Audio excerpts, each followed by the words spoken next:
हमारी सरकार की कुछ मजबूरियां ही होंगी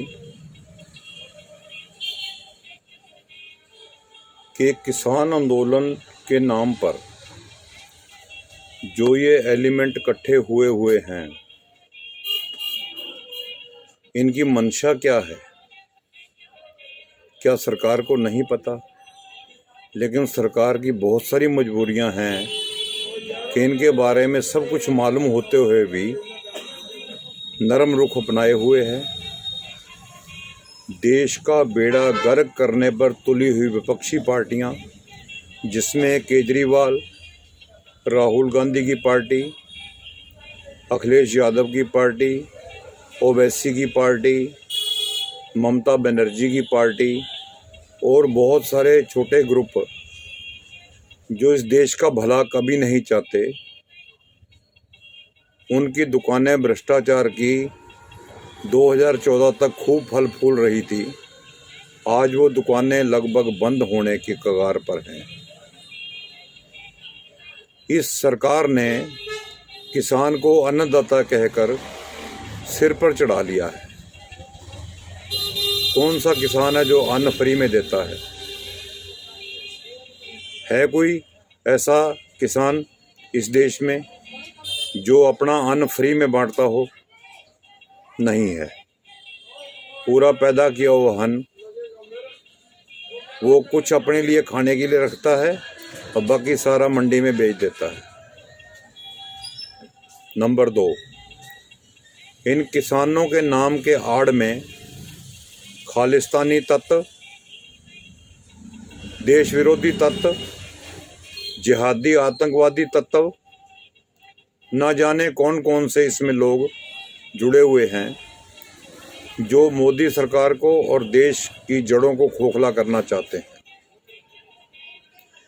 इस आंदोलन में भाग लेने वाले बहुत सारे लोग ऐसे भी हैं जिनको किसानी से कोई मतलब नहीं है, जिन्होंने अपनी ज़मीनें ठेके पर दे करके जेबें भर रखी हैं और बाहरी मदद से मिलने वाला पैसा भी इनकी तिजोरियों में जा रहा है और अपनी कौम को भड़का करके बॉर्डरों पे बिठा रखा है किसान आंदोलन के नाम पर। क्या पूरे देश में कहीं भी किसान नहीं है? सिर्फ पंजाब में ही किसान हैं? इससे पता लगता है कि पंजाब के ये कथित किसान आंदोलन की मंशा क्या है। बीच बीच में कुछ नेताओं के बयान आए कि मोदी का ग्राफ बहुत ऊंचा हो चुका है। अरे भाई, मोदी का ग्राफ तुम्हारी तरह अराजकता फैलाकर नहीं बढ़ा है। उसने कुछ काम किए हैं, वर्ल्ड वाइड काम किए हैं, देश में काम किए हैं, इसलिए उसका ग्राफ ऊपर हुआ है। आप भी करके दिखाओ ना। आज तुम उन लोगों के साथ मिले हुए हो जिन्होंने 84 में 10,000 सिखों को जिंदा जला दिया, जिंदा मरवा दिया, दंगे करवा दिए। आज उन्हीं लोगों की शय पर फिर वही काम करने जा रहे हो। क्या आप 84 वाले दंगे चाहते हो? और एक बात बहुत गूढ़ी कह रहा हूं, ध्यान रखना। ये जो सिख अपने आप को कहते हैं हम सिख हैं, हमारे को अलग कर दो। अरे भाई, गुरु गोविंद सिंह जी से पहले आप भी हिंदू थे। जितने जिहादी आतंकवादी ये कहते हैं हमारे को अलग देश चाहिए अब, और देश को तोड़ने जा रहे हैं, तोड़ने की कोशिश कर रहे हैं, ये भी पहले हिंदू ही थे। हिंदू इतना सहिष्णु है, इतना कुछ होते हुए भी सब कुछ सहन कर रहा है, सब कुछ सहन कर रहा है। ये कन्वर्टेड हिंदू आज हिंदू के ऊपर भारी होने की कोशिश कर रहा है। अरे भाई, किसी के सब्र का इंतजाम नहीं लिया करते। अपने घरों में जाओ। क्यों देश का बेड़ा गर्क करने पे तुले हुए हो?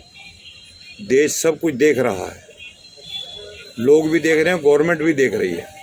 गवर्नमेंट नहीं चाहती कि देश में खून खराबा हो, लेकिन आप लोग तुले हुए हो कि देश का बेड़ा गर्क करना ही करना है।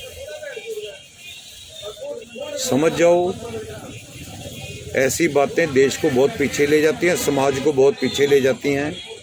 पहले का इतिहास उठाकर देख लो, जिन कौमों ने अराजकता फैलाने की और अपने आप को सर्वे सर्वा घोषित करने की कोशिश करी है, वो आज धरातल पर हैं। उनको कोई पूछता नहीं है, समाज में उनकी बेइज्जती होती है।